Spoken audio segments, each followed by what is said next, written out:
अगर आप health insurance लेते हैं तो आपको टैक्स बेनिफिट भी मिलता है। अगर आप पुरानी योजना में हैं तो सेक्शन 80D के तहत आपको छूट मिलती है। अगर आप 60 साल से कम हैं तो आप 25,000 रुपये तक का प्रीमियम पर छूट पा सकते हैं।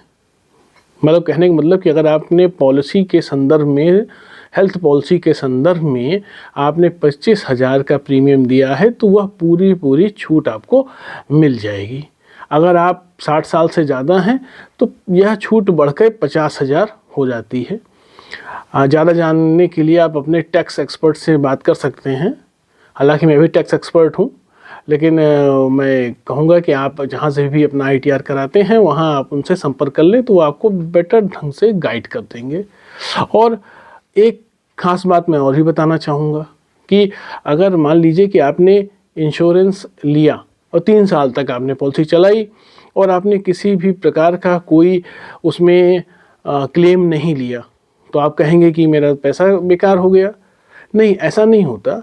जो सम अश्योर्ड होता है वो आपका 25% या 50%, जैसा आपका प्लान है उस प्लान के अकॉर्डिंग वो पैसा बढ़ जाता है और प्रीमियम नहीं बढ़ता है।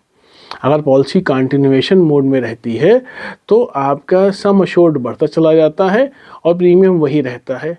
पर वहाँ पर भी एक ट्विस्ट है कि वो उनके एज ब्रैकेट बने हुए हैं। एज ब्रैकेट का मतलब कि 18 से 35, 35 से 45, मतलब अलग अलग कंपनियों का अलग अलग एज ब्रैकेट है कि वो अगर आप पॉलिसी चलाते रहते हैं और सेम एज ब्रैकेट में रहते हैं तो आपका प्रीमियम नहीं बढ़ेगा, आपका सम अश्योर्ड बढ़ जाएगा। जब आप एज ब्रैकेट को क्रॉस करते हैं तो प्रीमियम भी बढ़ेगा और आपका सम अश्योर्ड तो चूँकि बढ़ ही रहा है वो बढ़ेगा ही। अधिक जानकारी के लिए आप डिस्क्रिप्शन बॉक्स में दिए गए हमारे लिंक पर क्लिक करके अपॉइंटमेंट बुक कर सकते हैं और हम आपको बेटर इन्फॉर्मेशन देने की कोशिश करेंगे। ये वीडियो कैसी लगी कमेंट के माध्यम से ज़रूर बताइएगा और हमारी नई वीडियो देखने के लिए चैनल को सब्सक्राइब जरूर कर लीजिएगा। धन्यवाद।